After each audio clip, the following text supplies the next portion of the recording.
construimos, que es mentira, porque por eso se llama narrativa, ¿no? Porque es mentira, porque si fuera verdad sería un hecho fáctico, ¿no? No haría falta ninguna narrativa para eso, ¿no?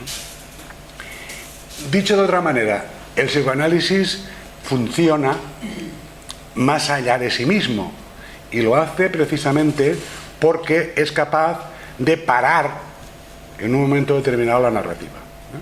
Propone la narrativa y luego la quita, ¿eh? De hecho, los psicoanalistas nunca hablan, ¿no? Te lo digo. Adolfo, ¿no? Adolfo nunca habla. ¿Y usted por qué? No, pero es verdad que el psicoanalista es básicamente una persona muda, ¿no? Es más, yo me acuerdo cuando hacíamos psicoanálisis que siempre nos decían: hablas demasiado, no hables tanto, no hables tanto. O sea, hay que hablar lo mínimo, porque de lo que se trata es de ir al silencio, ¿no? O sea, de escuchar el silencio. Quiero decir que hay otras formas de escuchar el silencio que no son el psicoanálisis, pero probablemente no están tan reconocidos o tan fácilmente accesibles, ¿no?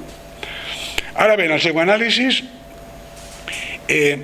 tiene algunas ideas que son falsas, y yo me voy a adelantar porque si no, no las diré, y aquí tengo un lío de diapositivas bonitas, pero que no quiero incidir sobre esto, porque pasado mañana tengo que hablar de lo mismo y seguramente hablaré de otra cosa. Bueno, Freud tenía una teoría también modular de la mente, ¿no? Tenía una teoría modular con el yo, ello, superior, y a mí me hubiera gustado explicaros cómo conceptuamos hoy el ello, el yo superior, pero no me va a dar tiempo, y además no me he traído agua y me estoy quedando un poco seco.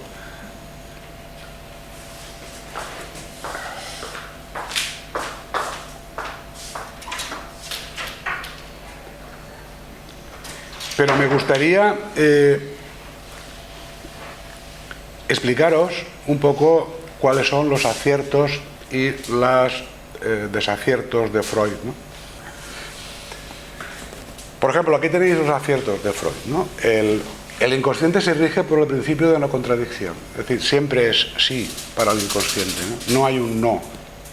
En el inconsciente la temporalidad es diferente a la temporalidad del tiempo que nos rige la vida vigil.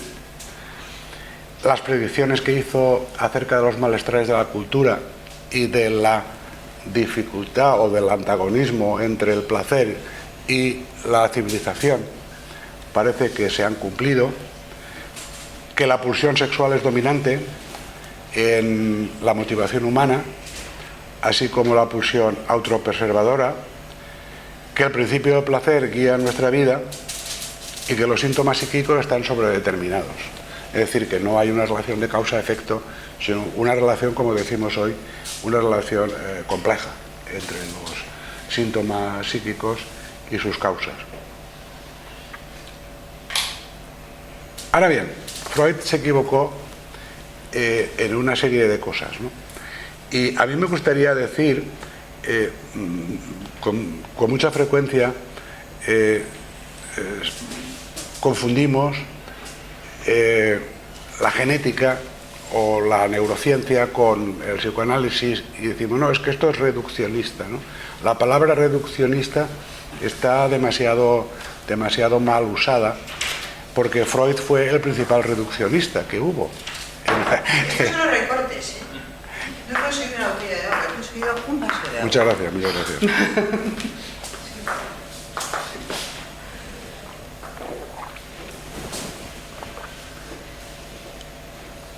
Que decía que Freud era el gran determinista, es decir, que no os creáis que es más determinista un neurobiólogo que Freud. Freud todo lo achacaba a, por ejemplo, si te pasa esto de pequeño, luego te pasará aquello de mayor, ¿no? Hoy sabemos que no es verdad eso, ¿no? Hay un debate sobre eso que se puede ver en el tema de la homosexualidad, ¿no? Hay un debate sobre eso. Por ejemplo, ¿la homosexualidad es genética o es adquirida? Este es un debate de mucho fondo, porque hay los que creen que la homosexualidad es genética o epigenética, o por decirlo de alguna manera, del entorno del embrión y del entorno del útero y del entorno de la vida fetal, ¿no? Y que tiene que ver con la testosterona circulante y todo esto. Y hay otros que dicen que no, que es educacional y que está causada por... El otro día leí un artículo muy interesante que decía que defendía esta segunda hipótesis de que la homosexualidad es ambiental, ¿no? Que si Freud estuviera aquí diría que sí, ¿no? Que es ambiental, ¿no? Bueno, pues resulta que según este artículo, los niños que en el colegio sufren mobbing porque no juegan bien a fútbol tienen mucho riesgo de ser homosexuales, ¿no? A mí me parece una tontería tan grande esta historia, ¿no? Que hay gente que se la cree, sobre todo la gente de derechas y la gente católica. Esos son los que más se lo creen, ¿no? Y los que menos se lo creen son la gente de izquierdas y la gente laica. Pero eso se cree en otras cosas peores, ¿no? Que cada uno se cree lo que le interesa, ¿no? El asunto es que si los síntomas psíquicos están sobredeterminados, uno no puede ser homosexual porque no le dejarán jugar al fútbol. A mí no me dejaban jugar al fútbol y no soy homosexual, ¿no? Quiero decir, y tenía que jugar de portero para recibirlas todas. Quiero decir que unir o vincular estas experiencias precoces con un desarrollo es no conocer la indeterminación y el no conocer la complejidad y el no conocer que el caos es el que rige nuestra vida psíquica, ¿no?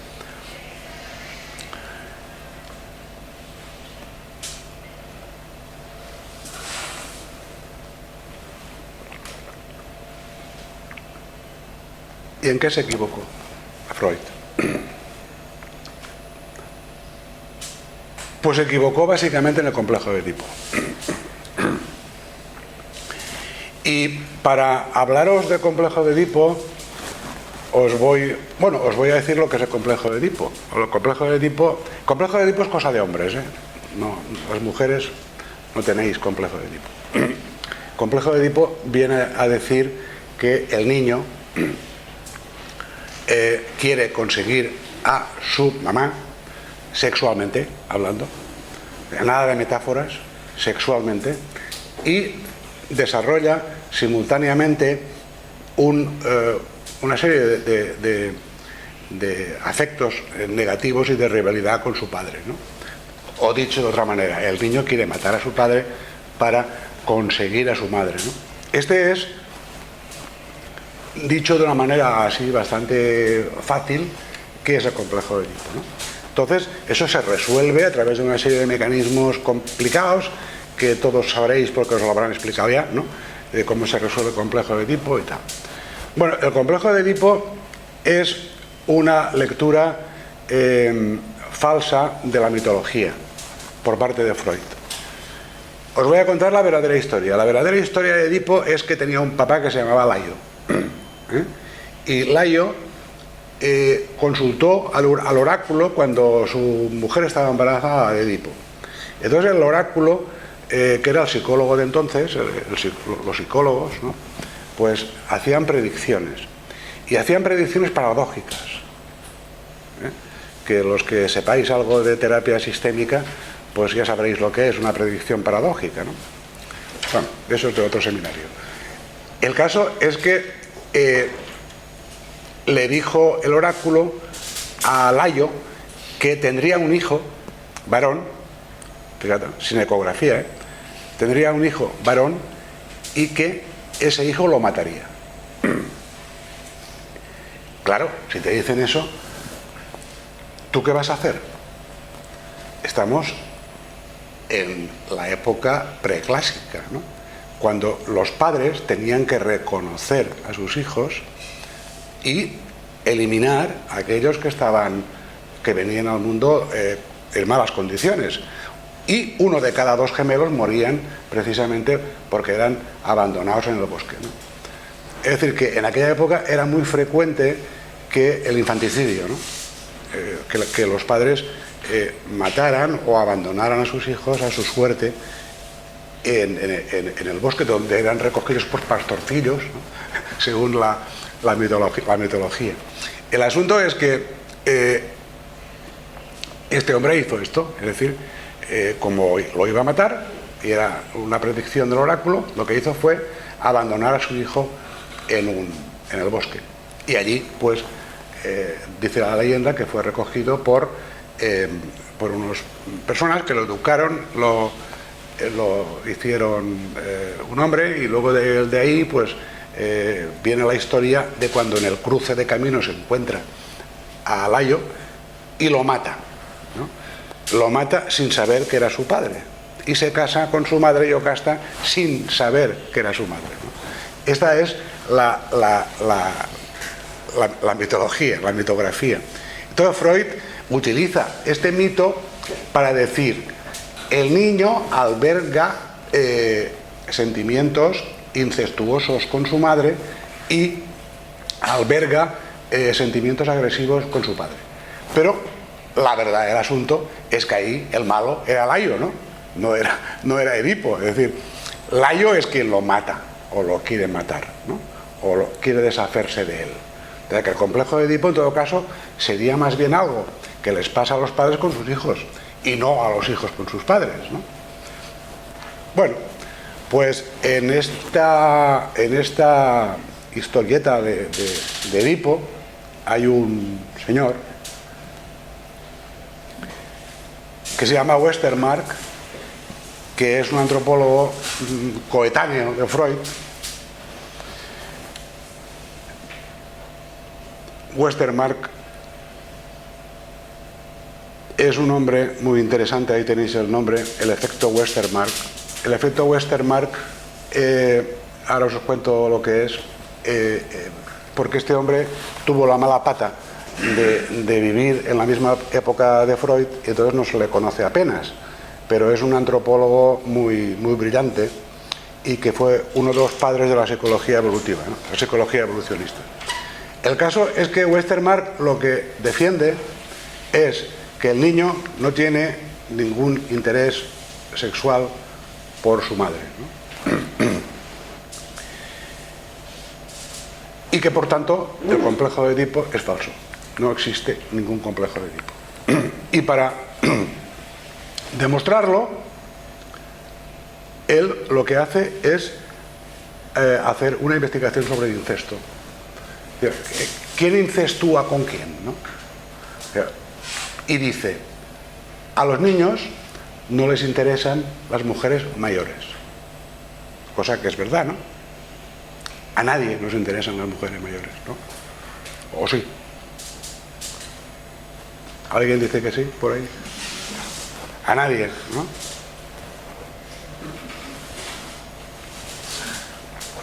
Lo cual no quiere decir que padre e hijo no tengan rivalidad. Sí tienen rivalidad, padre e hijo, pero no por la madre, por otras cosas. Entonces este hombre lo que hizo fue hacer una investigación sobre el incesto. El incesto, como todos sabéis, es mucho más frecuente de padre a hija, y sobre todo de padrastro a hijastra, ¿no? La consumación del incesto entre madre e hijo es rarísima, ¿no? Rarísima, incluso en la naturaleza. Es decir, que lo más frecuente es padres que abusan de sus hijas cuando saben que no son suyas, ¿eh? Cuando saben que no son suyas. Ahí está mayor riesgo. Una cosa que se llama el Cinderella Effect, que el efecto Cenicienta, ¿eh? Se llama así en psicología evolucionista. Es decir, los crímenes, los infanticidios, los abusos sexuales son más frecuentes de padre a hijastra. Y luego entre hermanos, pero no entre madres y y hijos, ¿no? Y ahí hay otra cuestión fundamental, y es que es lo que se conoce como el efecto conocimiento de la progenie. Es decir, tú tienes un hijo, tú, Julia, tienes un hijo y sabes que ese hijo es tuyo, o lo has parido tú, ¿no? La seguridad de que ese niño tiene tus genes es 100% para ti, pero para el padre de ese niño la seguridad de que ese niño lleva el 50% de sus genes es la patria es incierta, decía Virgilio, ¿no? La patria es incierta porque el hombre no tiene la capacidad de saber si sus genes están ahí o no. Es una cuestión de confianza o de aquiescencia, pero no hay una seguridad. Por eso los hombres necesitan más aprendizaje social que las mujeres para eludir este tipo de crímenes o de abusos, ¿no? Es decir, que lo que dice Westermarck es que el deseo incestuoso no existe.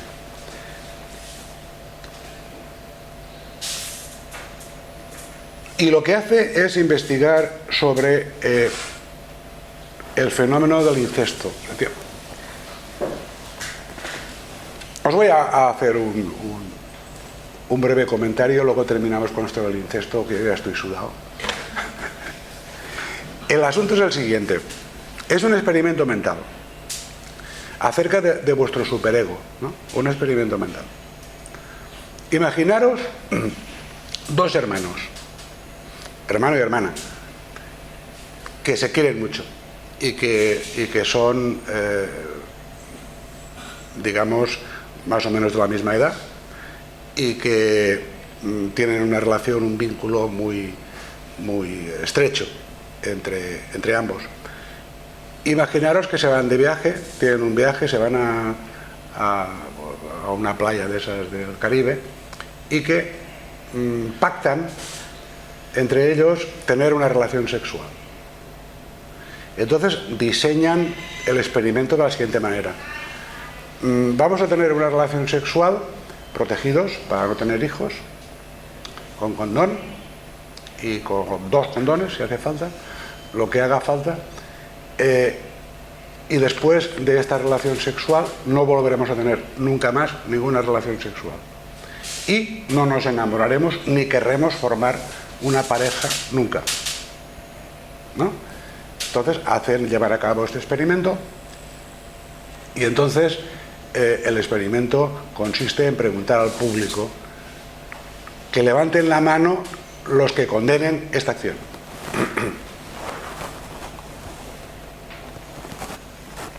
¿A quién les parece mal? ¿A quién les parece bien? ¿A quién le parece mal?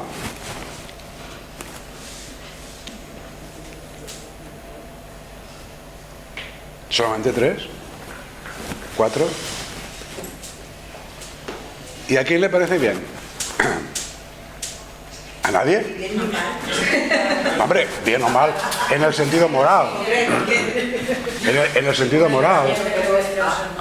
En el sentido moral. En el sentido moral. Todos tenéis una opinión, hombre, darla. Todos tenemos una opinión sobre esto, ¿no?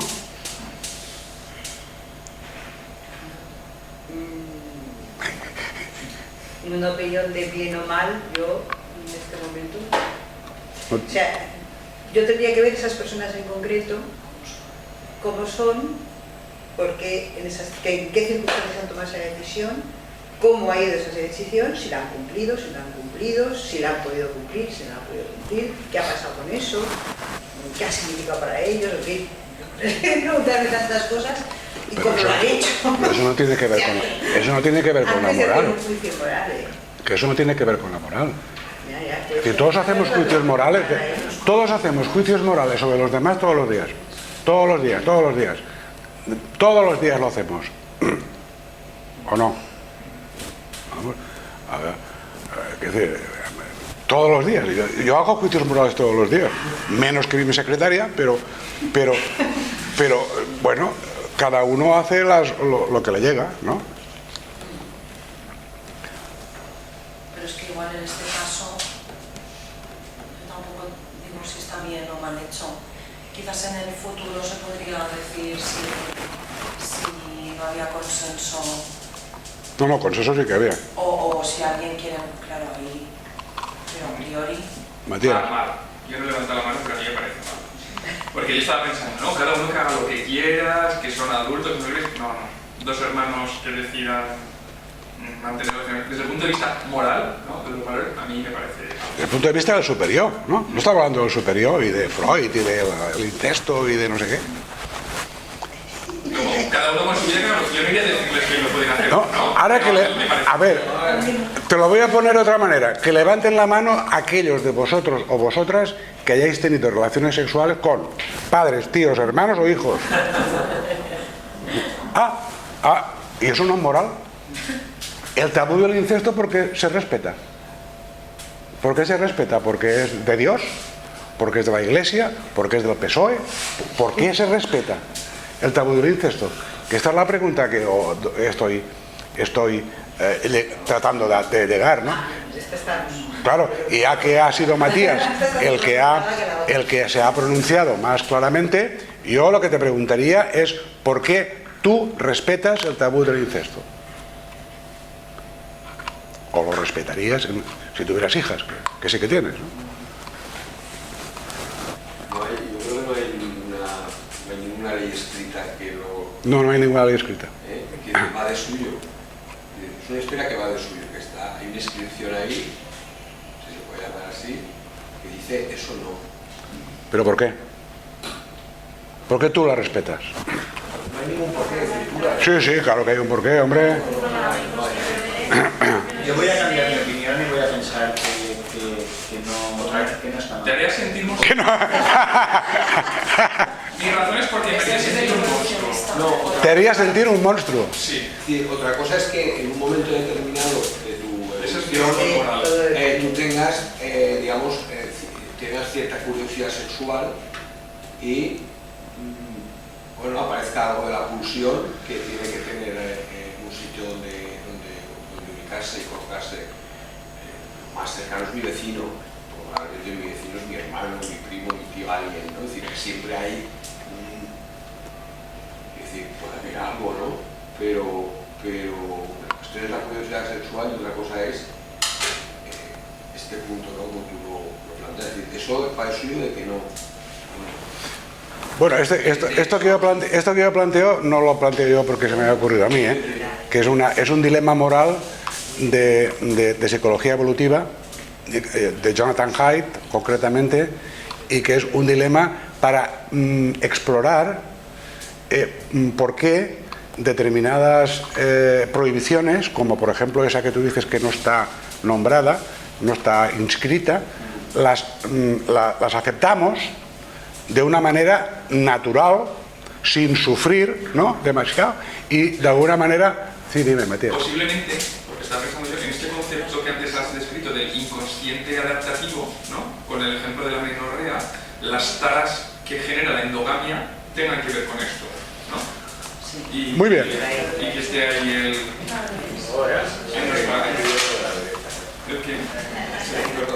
Las hipótesis sobre el incesto son sobre todo tres, ¿no?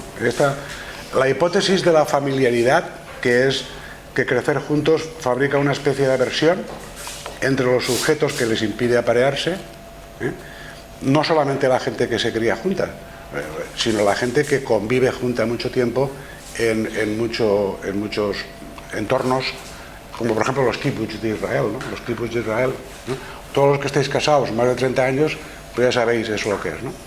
Una cosa que comienza siendo tu novia y acaba siendo tu hermana, ¿no? Un poco la familiaridad tiene algo de incestuoso, ¿no? Tiene algo de pesado, de viscoso, ¿no? Luego está la hipótesis que tú dices, ¿no, Matías? Es decir, el incesto haría aflorar alelos recesivos que podrían resultar fatales desde el punto de vista genético cuando se dan juntos en un mismo individuo. Sí, pero los monos también lo hacen, también lo respetan. ¿Cómo saben los monos algo de alelos, no? Es decir, que la hipótesis biológica es muy interesante, pero no acaba de explicarlo todo, ¿no? Luego, hay una hipótesis que es la psicoanalítica. Es decir, hay una prohibición que está castigada con la angustia de castración y que si tú saltas esa determinada línea roja, entonces van a caer sobre ti todas las venganzas del padre o del padre arcaico o primordial, ¿no? Luego está la hipótesis económica, que es que la exogamia favorece los vínculos familiares al tiempo que favorece el reparto del trabajo comunitario, en el sentido de que yo tengo una hija y la entrego virgen, a cambio de eso voy a tener una nuera para mi hijo, ¿no? Hay como un intercambio comercial, que es la hipótesis antropológica de Lévi-Strauss, que también explica bastante del asunto, pero no acaba de explicar por qué nosotros, los que estamos aquí y casi todo el mundo, respeta el tabú del incesto, porque bueno, ahora sí que sabemos lo que son los alelos, pero hace 1000 años pues no. ¿Por qué lo hacemos? ¿Por qué? A ver quién lo sabe.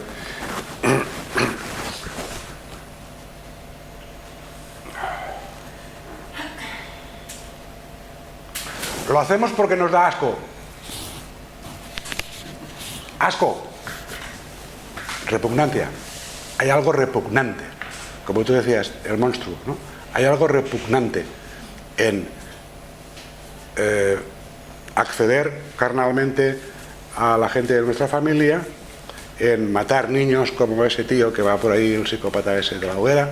Es decir, hay algo que nos repugna visceralmente, que está más allá de, como decía Adolfo. Y yo os recomiendo a todos que os leáis este libro sobre la mente virtuosa de Jonathan Haidt, que es lo más moderno y lo más nuevo que hay. Hay muchos vídeos sobre él en YouTube y es una de las personalidades más importantes que hay hoy en día para un poco desmitificar esta idea del superego, ¿no?, que tenemos todos, ¿no?, de que el superego es como un homúnculo que está ahí y que sanciona o castiga o vigila o mira por que la gente no se salga, digamos, de su nivel de moral, ¿no? Con respecto a la moralidad, yo, y para terminar, os voy a dejar una idea, que es una idea de la psicología evolutiva, y es que la moral evolucionó para controlar a los demás, no para controlarnos a nosotros mismos, ¿eh? Es una sanción del grupo al individuo. Es decir, los individuos, todos, tendemos a saltarnos la moral cuando nos conviene. Es decir, el superior es uno de los instrumentos más sancionables, sobornables que hay en nuestra naturaleza humana. Por eso la gente que tiene dinero o la gente que tiene poder comete más atropellos que la gente que no tiene poder, ¿no? Y esto es una idea que nosotros, de una manera ingenua, decimos, no, es que hay gente que es honesta y gente que es deshonesta. No, pues que hay gente que, siendo honesta, acaba siendo deshonesta cuando puede, ¿eh? Y eso es lo que hay que prever. Es decir, que las personas no somos angelicales, como nos ha dicho el discurso dominante del siglo XX. Las personas somos como somos simios. Y somos simios que procedemos de un linaje de simios competitivos. Y eso es lo que hace que hayamos tenido que diseñar sanciones para protegernos de los individuos egoístas, que son la mayoría, o somos la mayoría. Y ese control social luego es internalizado por los individuos de forma que cada uno se identifica con los aspectos de la moralidad que tocan, ¿no? Unos cargan todos los controladores, otros descargan todos los controladores, unos son psicópatas y otros son obsesivos, ¿no?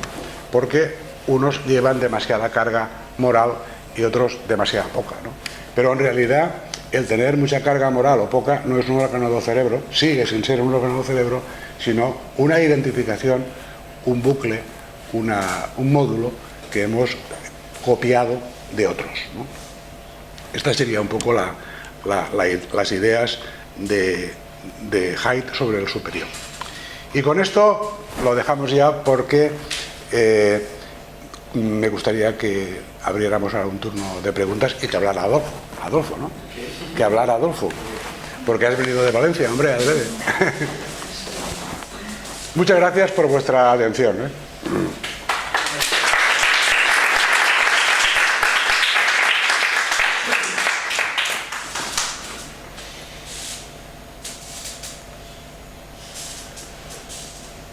Lo repugnante es una cosa muy interesante. Nosotros ahora estamos haciendo una investigación sobre asco. Una investigación que consiste en lo siguiente. El asco sería una emoción que ha evolucionado para defendernos de los venenos y de las sustancias peligrosas, ¿no? Como nosotros somos omnívoros, estamos en contacto con muchas sustancias potencialmente peligrosas. Por eso el asco ha evolucionado de alguna forma para defendernos de esto, ¿no? Lo que ocurre es que el asco a su vez también ha evolucionado y ya no sirve solo para eso, sino para más cosas, ¿no? Entonces se nos ocurrió que ver si la gente que tenía alergias alimentarias tenía más asco o menos asco que la gente común, ¿no? Para lo cual pasamos unos tests sobre asco a un grupo de probandos y luego elegimos un número determinado de gente con diagnóstico de alergias alimentarias que vienen aquí al alergólogo para ver si había alguna diferencia, ¿no? Y luego, una vez visto si había o no alguna diferencia, que por cierto me han dicho hoy que sí que hay, si ese asco tiene algo que ver con rasgos de personalidad. Y por cierto también ha salido algo en el sentido de que tiene algo que ver. Es decir, que la hipótesis sería: la alergia alimentaria es la forma en que nos defendemos de las sustancias tóxicas, una primera barrera, pero luego hay otra barrera, la barrera psíquica, que es la que nos permite anticipar ese lío con lo peligroso, y que una cosa está en contraste con la otra. Es decir, si tienes la alergia alimentaria, ¿para qué vas a tener asco? Y si tienes asco, ¿para qué vas a tener la alergia alimentaria? Y si eso tiene que ver con rasgos de personalidad, como la escrupulosidad o la introversión o el neuroticismo y estas cosas. Y estamos en esto de lo repugnante. Y esto tiene mucho interés porque